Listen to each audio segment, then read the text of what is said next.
সাগরদিঘিতে গাড়ি চালকের মৃতদেহ উদ্ধারকে ঘিরে রীতিমতো চাঞ্চল্য। পরিবারের দাবি খুন করা হয়েছে তাকে। মৃতদেহ উদ্ধার করে ময়নাতদন্তের জন্য পুলিশ পাঠায়। বিশেষজ্ঞ চিকিৎসকদের সম্মিলিত প্রয়াস। চরক ও Jivak square diagnostic and research centre speciality ও মাল্টি স্পেশালিটি পরিষেবা নিয়ে এবার আপনাদের শহরে। উন্নত ল্যাবরেটরি, সিটি স্ক্যান, ইমেজিং পরীক্ষা সহ বিভিন্ন পরীক্ষা করা হয়। যোগাযোগ 7477799627 7477799963। গাড়ির ভেতর থেকে চালকের দেহ উদ্ধারে চাঞ্চল্য ছড়ালো সাগরদিঘি তাপবিদ্যুৎ কেন্দ্র সংলগ্ন এলাকায়।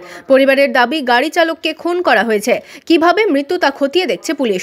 পরিবার সূত্রে জানা গিয়েছে, সাগরদিঘির নয়নডাঙ্গা এলাকার বাসিন্দা বছর 28-এর রমজান শেখ শনিবার সকালে হরহরি এলাকা থেকে কয়েকজন যাত্রী নিয়ে সন্ধে হয়ে গেলেও বাড়ি না ফেরায় ফোন করলে তা বন্ধ দেখায়। এরপরই পরিবারের লোকজন জানতে পারেন তাপবিদ্যুৎ কেন্দ্রের পাশে ফাঁকা জায়গায় দাঁড়িয়ে আছে 4 চাকা গাড়ি। সেখানে গিয়ে ওই যুবককে সজ্ঞাহীন অবস্থায় দেখা যায়। তাকে উদ্ধার করে সাগরদিঘি সুপার স্পেশালিটি হাসপাতালে নিয়ে যাওয়া হলে চিকিৎসকেরা মৃত বলে ঘোষণা করেন। অনুমান কিছু নেই সেরকম আমাদের এখন পর্যন্ত বুঝতে পারছি না। পুলিশ তদন্ত চালাচ্ছে, এখন আইন সহযোগিতা করবে, যা করবে তখনই বোঝা যাবে।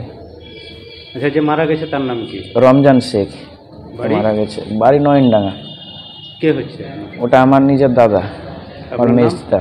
আমার নাম পিন্টু রহমান। কে? পিন্টু রহমান। বাড়ি নয়নডাঙ্গা। মানে নয়নডাঙ্গা থেকেই গাড়ি নিয়ে গেছে? হ্যাঁ, নয়নডাঙ্গা থেকেই গাড়ি নিয়ে গেছিল। খবর পেয়ে ঘটনাস্থলে পৌঁছয় পুলিশ। কিভাবে গাড়ি চালকের মৃত্যু হলো তা খতিয়ে দেখছে পুলিশ।